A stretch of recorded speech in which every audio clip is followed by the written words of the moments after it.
and welcome. You're watching our special coverage of Prime Minister Modi's speech at the UN General Assembly, where Mr. Modi spoke for about 16 minutes and outlined his vision, India's vision for the world.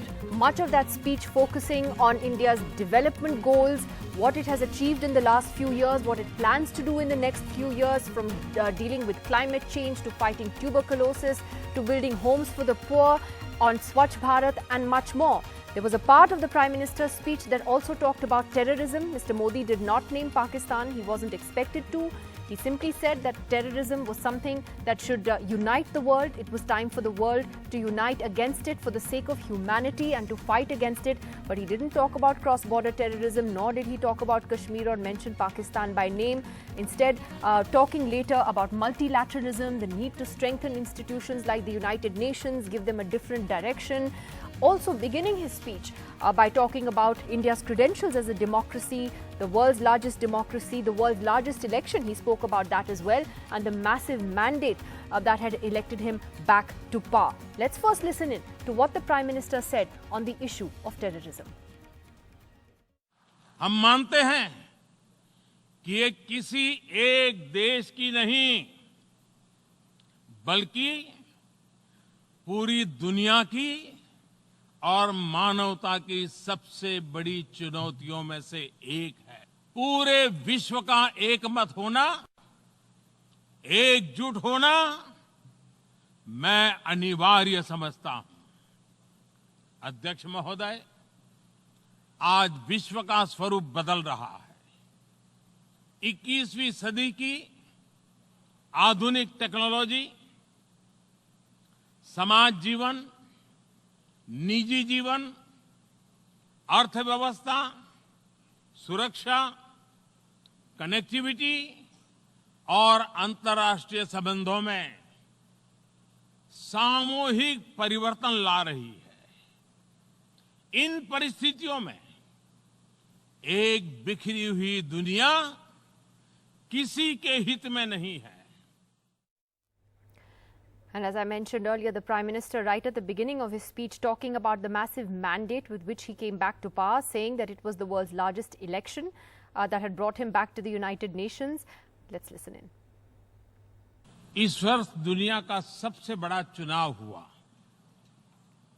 दुनिया के सबसे बड़े लोकतंत्र में, दुनिया में सबसे ज्यादा लोगों ने वोट देकर मुझे और मेरी सरकार को पहले से ज्यादा मजबूत जनादेश दिया,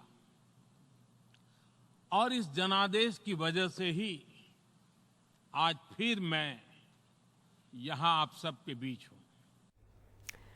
So over the next 60 minutes, we look at that speech, not just that speech, but as the Prime Minister now heads back to India, what the last week tells us about Mr. Modi's foreign policy, particularly the relationship with the United States, what trajectory the relationship will take with Pakistan, all of that. We will look at that in some detail. A terrific panel with us this evening. We have journalist and columnist Maya Meechandani with us, Ashok Malik, who is the former press secretary to the President of India and is a senior fellow with the Observer Research Foundation. Alyssa Iris is joining us from Washington, D.C., the senior fellow for India, Pakistan and South Asia with the Council for Foreign Relations. Tanvi Madan is with the Brookings Institution, and two former diplomats, Mr. Kamal Sibal, who was India's Foreign Secretary, joining us shortly, and Ambassador K.C. Singh also joining us in just a little while. Let me take this question first to Maya. What would your big takeaway be from Mr. Modi's speech? Well, I think it's interesting that he's sort of kept a focus on the positives, India's fight against climate change, sanitation, improving lives of the poorest of the poor. He's talked about a sort of global vision for harmony and peace and India's contribution and future role in that. I think those are the interesting points. I do think it's a little dystopian for me to be personally, to be hearing this speech and the message at a time when there is a global focus, a media focus on what's happening also within India in the context of Kashmir. Now, I don't expect the Indian Prime Minister to bring up what's clearly an internal matter on the United Nations stage, but I think it's much more about it not being an internal matter and the question of rights. We've seen this speech take place on a day when the United States has issued a statement on the release of political detainees in Kashmir, on the restoration of communication. So there are these two messages kind of fighting for media attention. One is this and one is that. I don't know which one is going to win over today. Well, Ashok Malik, how do you see the messaging? Because it is interesting that the Prime Minister did open his speech today by I think proudly talking about the fact that we are the world's largest democracy, and that's something he said when he met President Trump the other day as well. It's the world's oldest and largest democracies that are meeting here. So clearly that is an important value that India upholds.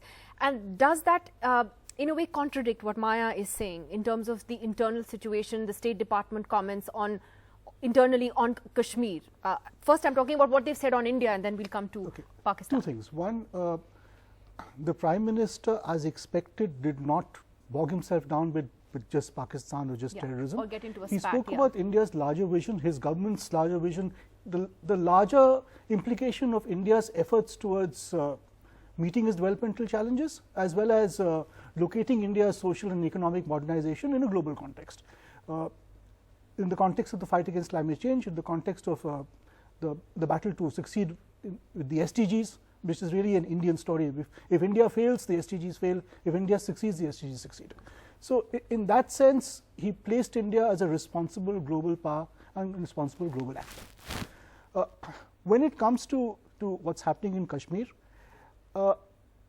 Kashmir has seen a new trajectory. Whether it succeeds or fails, we don't know. It's some years ahead.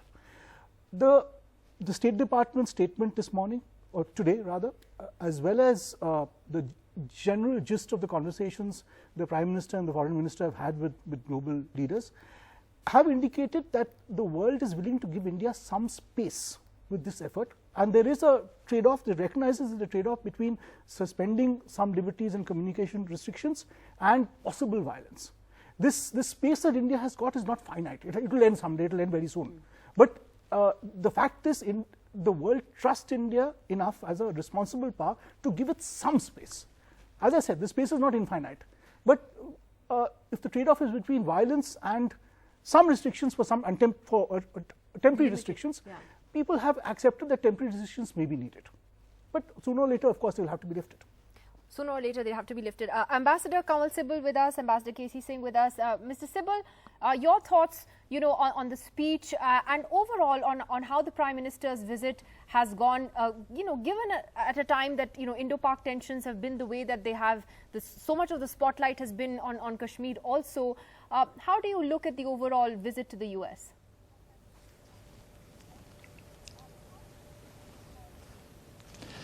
I would say that given the background of the visit, especially Prime Minister Imran Khan's hysterical outbursts against India, against Modi, invoking Hitler and Mussolini and genocide and Munich and appeasement and whatever, the visit has gone off very well. I think at Houston, Prime Minister Modi played his cards extremely well. Trump was obviously exceedingly satisfied with the opportunity that he was given to address 50,000 members of the Indian American community, and was willing to play the game, and did this victory lap around the stadium hand in hand with Prime Minister Modi, and that had a very important message to convey about the chemistry between the two leaders and the understanding between the two leaders, notwithstanding that there are certainly differences, and President Trump has been actually playing cat and mouse a little bit about some of these issues, because he has another lobby to satisfy, which is Pakistan, and he cannot finish off Imran Khan politically by by actually rejecting all that he says, and therefore he speaks about mediation and arbitration, but then also says that both sides should want it, which means he gives us, India, a veto on the whole process of mediation without abandoning totally Imran Khan's demands. He also cannot accept our view that Pakistan is the hub of terrorism, because if that were the case, then all dialogue with Pakistan will break down. And then usefulness of Pakistan for President Trump in terms of Afghanistan and all will actually be seriously compromised. And then when America calls a country terrorist, then it has certain legal implications in terms of dialogue and relationship with the country. But Ambassador Casey is saying, if I on the could trade ask you side, though, yes, there hasn't been the kind of certainly. So I'll just come back to you on the issue of happen. trade in just a moment. I just wanted to touch on this terror issue first. Ambassador Casey is saying, do you though see a method to the madness here in terms of the comments that President Trump keeps making again and again, despite being told by India that there is no question of third-party mediation? He keeps talking about mediation. He keeps talking of arbitration. Yes, now the question, it's been added that if both sides want, and then this is also not the first time the State Department has talked about the situation in Kashmir. This is the third on-record statement that I recall in the last sort of 7 weeks. So do you see that there's something more here that's happening that needs to come out? Look, we have to look at it what each side wanted. Now the primary objective when Prime Minister went there, one was multilateral, to see that the Kashmir issue does not come on the agenda of the UN. UN Human Rights Council we fought off in Geneva, Security Council before PM's arrival we fought off in New York, and now the idea was that no one else should take it up, including particularly Prime Minister Trump. Now in his address to the GA he talked about different things, but he kept away from South Asia. Second thing was the Houston function. Now, both Trump as well as Prime Minister Modi were as much playing to their domestic audiences. Prime Minister Modi was showing to the domestic audience with 2 state elections coming up to 2 vital states that here he had a US president and he had given him a talking to, and President Trump acknowledged it. He said very aggressive, and there was applauding. Third thing was trade. We wanted to be let off the hook so that that does not become a breaking point, because President Trump has repeatedly raised it and that discussions were on. I think on all these 3, India's achieved success. It was not multilateralized. We managed to send the message to the Americans that please don't push us on Kashmir, and I completely agree with Ashok. We've got a limited window. The international community has given us a limited window. Now on terrorism, the Foreign Secretary in his briefing said about half the time in the Trump meeting was spent on terror. So obviously we pushed them, and that comes out in Alice Wells' briefing, that they have told Pakistan, they would talk to you, but you please shut off the tap. To India they said, please normalize, please talk to them. So they were batting on 2 different pitches at the same time. So he had to duck when the reporters tried pushing him. And I think he played his cards well. He refused to be cornered by either the Indian media or the Pakistani media. So he was trying to position himself in the middle. So largely, I think we should consider it a successful visit. But let's not go over the top because, it's the Houston thing has a limited impact. On the diaspora, great impact. In India, probably a greater impact. But in America, very minimal impact as far as the rest of America is concerned. But on President Trump, I think again a limited thing to the extent that we wanted. And therefore it's been successful. And today, coming to Prime Minister's speech, I think he stuck to the high road, excellent, statesmanlike. All I would want is that let him retain the same tone in India. I would be his greatest supporter if he was equally a statesman. Very often he becomes majoritarian or partisan, etc., etc. He doesn't need to. His personality is now internationally accepted. He can remain Modi the statesman even in India. Interesting point. Alyssa Iris, what has been your assessment of this visit? And I hate making India-Pakistan comparisons because I don't think you should. But if you were to compare, in a sense, the way Imran Khan's visit has gone in the past week. I mean, at one point he did throw up his hands and say that no one's listening to us on Kashmir. If it had been 8 Americans who had been denied civil liberties and not 8 million Kashmiris, then maybe somebody would listen. So how do you think the dynamics have played out in the last week or so? Well, I think with respect to Prime Minister Modi's UN speech today, I agree that he did keep the kind of broader 30,000-foot set of priorities and kind of India's accomplishments and its role on the world stage. So to that extent, it kind of positions India where it wants to be. On the other hand, I would say that although there has not been a multilateralizing of the Kashmir issue in the sense of trying to create new resolutions or statements on the question of territorial issues, I think there is increased attention to the ongoing detention of Kashmiri politicians and intellectuals and business people, as well as the communications ban. And so that to the extent that it is an internal Indian issue, is still an issue that you are hearing people express concern about, rightly so. This is now going on almost 2 months.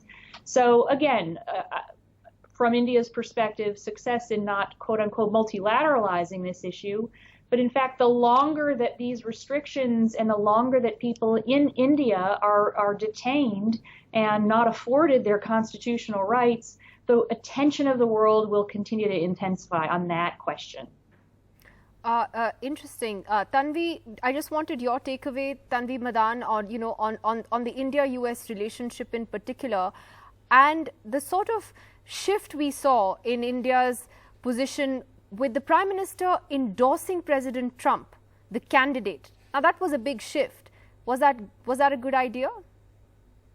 Well, you've heard me say that I think especially using campaign slogans, even if they were used kind of in the 2016 context, could have been avoided. I think India has been very careful over the many decades of kind of staying away from partisan politics. It's one of the reasons this relationship has enjoyed bipartisan support. And India, often looks at Israel as a model and should actually learn something from what Bibi Netanyahu has slipped into in the last few years. He has made this the US-Israel relationship, a partisan relationship for the first time in many decades. And that's not been to the benefit of US-Israel relations. So I think that's something that could have been avoided. Having said that, I think the Prime Minister took the bet, or the government is hoping, that at the end of the day, it benefits India if the flattery benefits India if President Trump gets reelected, or frankly in the next year and a half, which is what is left of President Trump's administration. And even if he loses, that Democrats have enough reasons, strategic, economic, constituency-based, that they will continue to seek out kind of good US-India relations, because after all, they have not just been based on one pillar, but multiple pillars. Ashok Malik, just on that point about the endorsement of President Trump, do you agree with Tanvi Madan's assessment there? Not the best thing to do? There are two things there. This was a big public meeting. Both leaders were very effusive. Mr. Trump has spoken for 30 minutes before Mr. Modi. He was extremely effusive. The sense I got...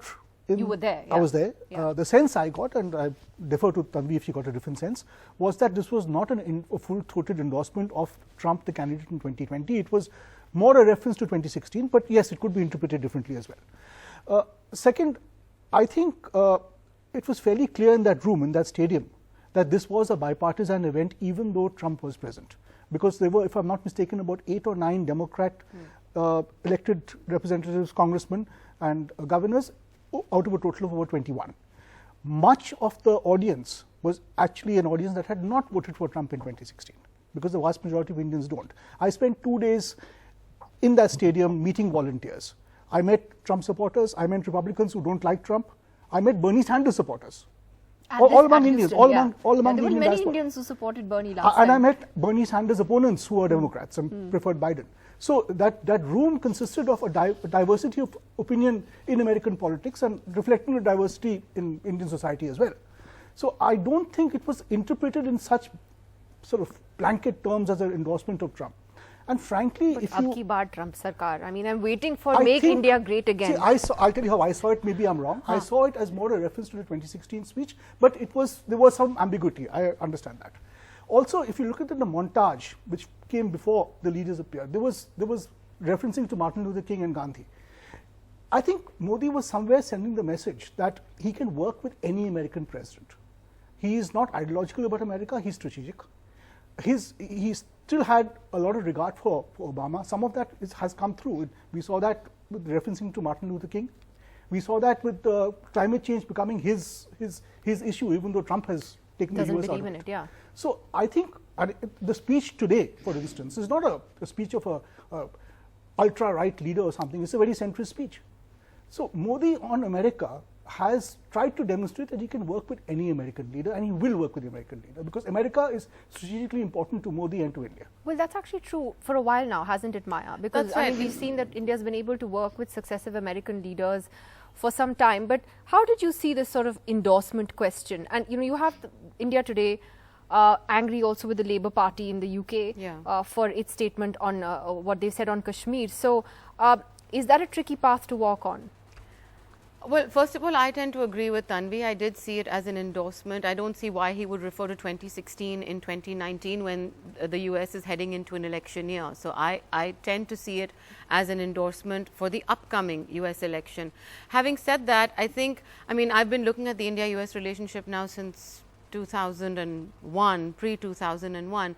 And I think what we're also seeing is a stability in the relationship. It's proven time and again that it's able to weather all kinds of storms, whether it was, controversy around the nuclear deal, whether it's been on the tricky issues of trade or waivers for S-400s or Iran oil as we see them today. Diplomats have been actually, yes, exactly. So I think that was a bad one. I think the India-US relationship is sort of becoming that sort of all-weather relationship.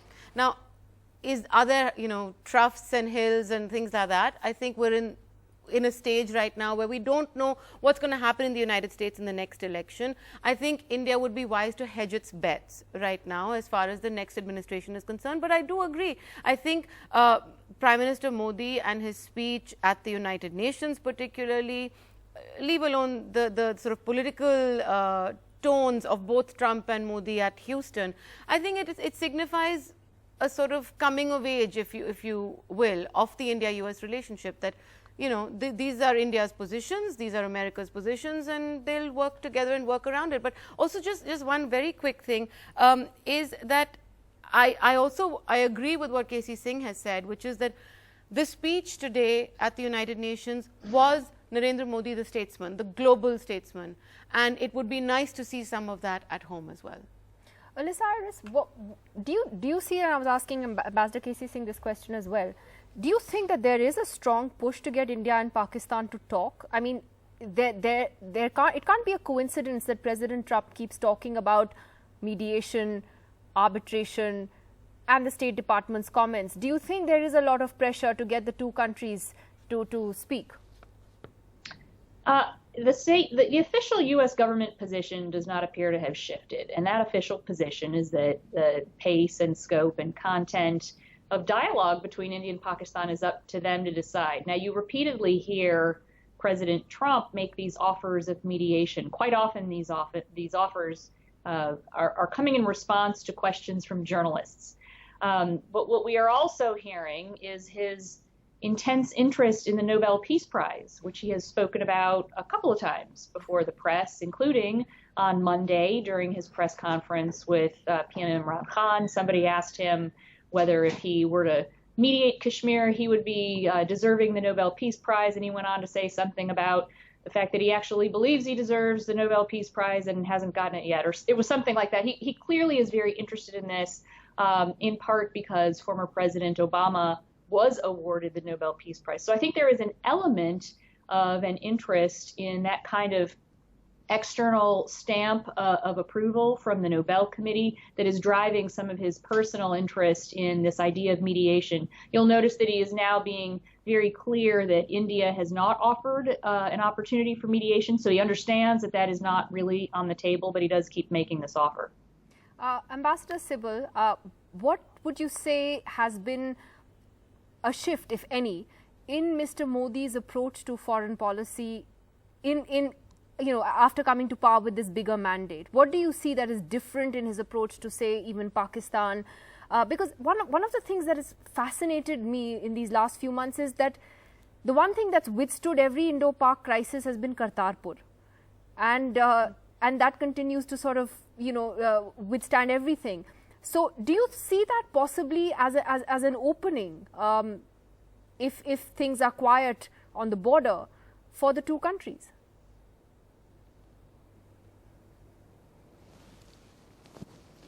No, not at all. Because this whole Kartarpur corridor is very much linked to Sikh sentiments.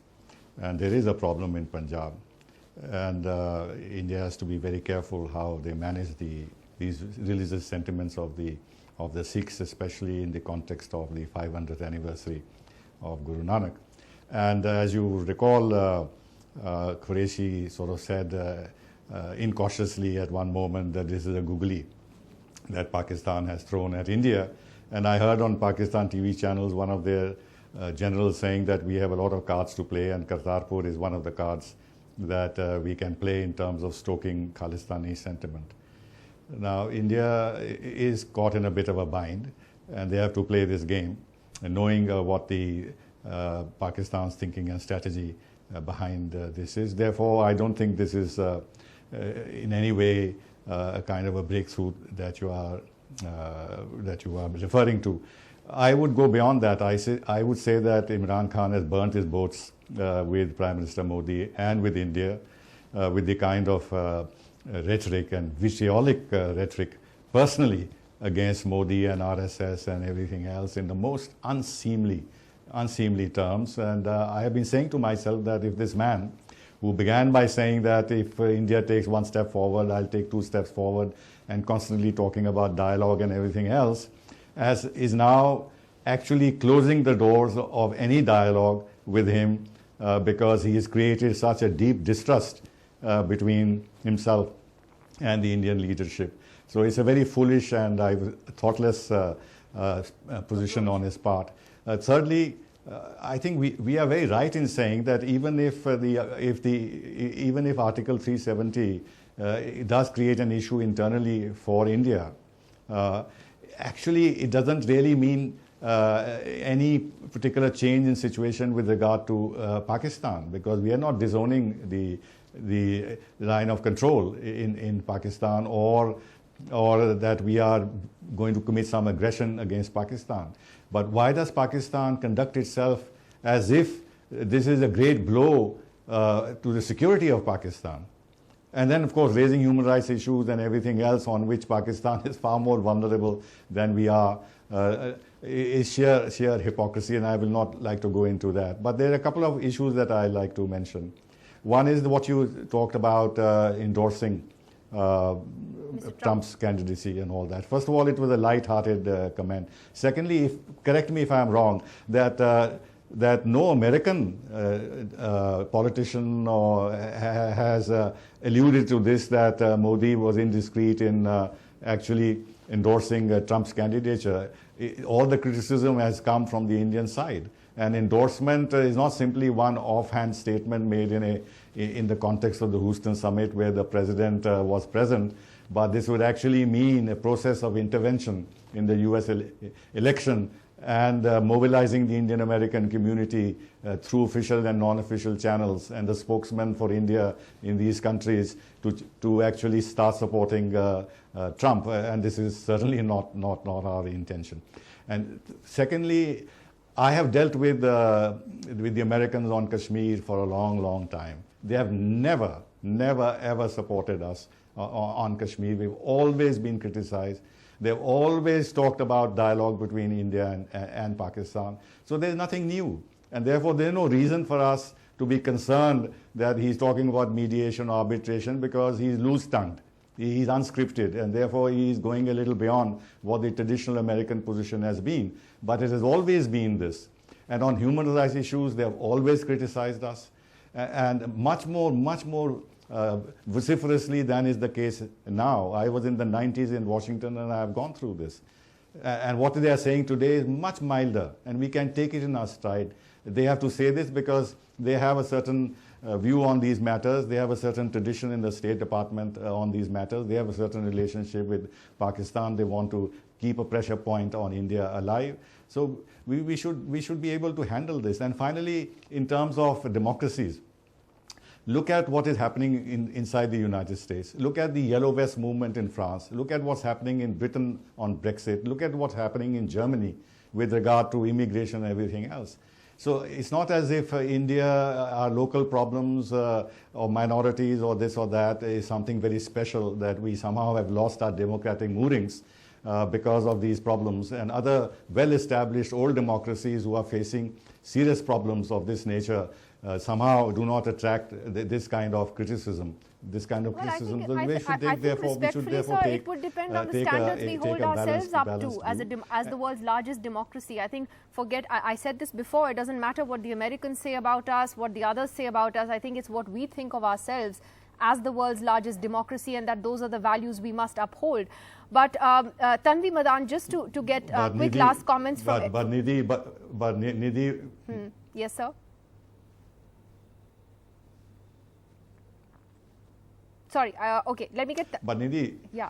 The point is that we are far too much taken up with what the Washington Post or New York Times or some of these Western journalists or BBC says. But the world is much larger than this. It goes far beyond BBC and New York Times and Washington Post. Yes, there's the whole Latin America, there's Central America, there's Africa, there is Southeast Asia, this and that. And therefore we should not be intimidated because a few liberal circles which have always taken anti-Indian positions should worry us. No, I think, anyway, my point is different. And therefore, we should have an internal debate. So why bring Washington Post and New York Times and criticism like that from America in? Well, I'm not. I was only talking about what the United States was saying and what India should be doing based on its own values and standards. Not what the Washington Post is telling us to do, because we are a proud democracy. The Prime Minister opened with that in his US speech, in his UN speech this evening, and therefore, are we upholding those best traditions is just a question. Tanvi, quick last point.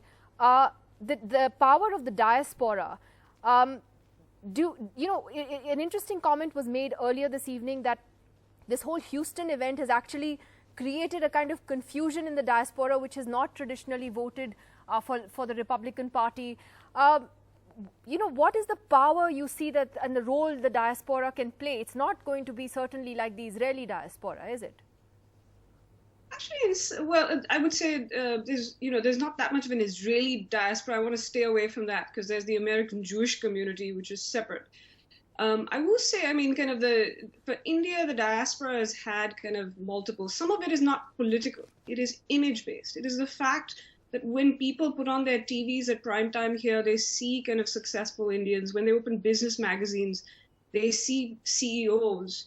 And I've been asked, for example, by Chinese Americans or even kind of Chinese citizens who have lived here for many years, why don't we have CEOs of the similar type? So I think it's kind of been seen in the kind of high achiever sense. Second place where they have had a role is they do participate in politics at a higher rate. They are higher average voting rate. They don't have the numbers as a whole, but in certain areas, especially in congressional races, they could be key. But they do have a role in terms of fundraising, in terms of joining politics, policy jobs, etc. I mean, this is one reason why I think and I think Ashok wrote this in an article he did last week, which is it is for the Indian American community to get involved in the question of the politics that is involved here. And India needs to be careful. It's not about endorsements. I think Prime Minister Modi stopped short of an endorsement. But one of the things India has to be careful about is just staying out of politics. Why? Because it actually helps protect the Indian American diaspora from accusation and allegations that, for example, have been raised about other diaspora communities that they essentially have dual loyalties. There is a history to this in this country, and I mean the US, and therefore India has been done very well to kind of stay away from this to a large extent. So India can take advantage in terms of the image and the achievements of the diaspora while kind of leaving what they vote on. And they often vote on issues that, frankly, other Americans vote on. most Indian Americans, when they take polls, they don't vote on the state of US-India relations. It matters in terms of how they feel about parties, but it's usually kind of bread and butter issues that anybody would vote for. Finally, I just want to touch on Imran Khan's speech at the UN for a moment, where, as expected, he's sort of gone ballistic on Kashmir. Ambassador KC Singh, and even I think talked about nuclear war. Again, the rhetoric is very shrill. No one seems to be buying that anymore. I think that threat of nuclear blackmail, that's not working, is it? One thing that's helped Ambassador KC Singh. That question is to Ambassador KC Singh. Sorry. Yeah. See, he's gone between that in the beginning and then on to Gandhian things and human rights and now back to this again. I think they're trying with these different themes. You see, that's why it's important that we normalize things in Kashmir very quickly. So that's the last thing that Pakistan has to take it to the international community. None of the other things have worked. But also, don't forget, there are people on this side who say we're going to annex POK. We're going to very soon have POK. So why just blame Imran Khan? There are people who are playing to domestic gallery electorally by off and on threatening to occupy what is with Pakistan. So I think, this needs a reassessment because there are hotheads on both sides. And it does not, the international community does not like it. And that is where you internationalize it. I think as a larger country, we should be very moderate in the points we make. Just two very quickly, nearly 2 points. One is Kartarpur sub-corridor. Last few days, you would have seen Captain Amrinder Singh, CM Punjab, has taken a very strong stand. They are talking of arms being dropped using drones by Pakistan. Now, therefore, there's a dual strategy. One is to reach out to the Sikh community, and secondly, to somehow try reviving militancy in Punjab and weld the two and have the valley, because there is no lockdown of Punjab. So combine that maybe with foreign fighters coming in and then create a joint front between them and spread the Indian army. So there seems to be a strategy involved in this. And on diaspora, I just have a point that out of 4 million odd, there's 1 million odd votes. In the presidential election, that becomes even more diluted because bulk of the Indians are in New York and California, which is anyway heavily Democratic. What matters is how far are the Indians important in swing states like Ohio, Florida, Texas. Now, Texas, how many Indians are there? 300,000 Indians. So, it's really not a major factor in presidential election. All right. Well, thank you to all of you for joining us tonight.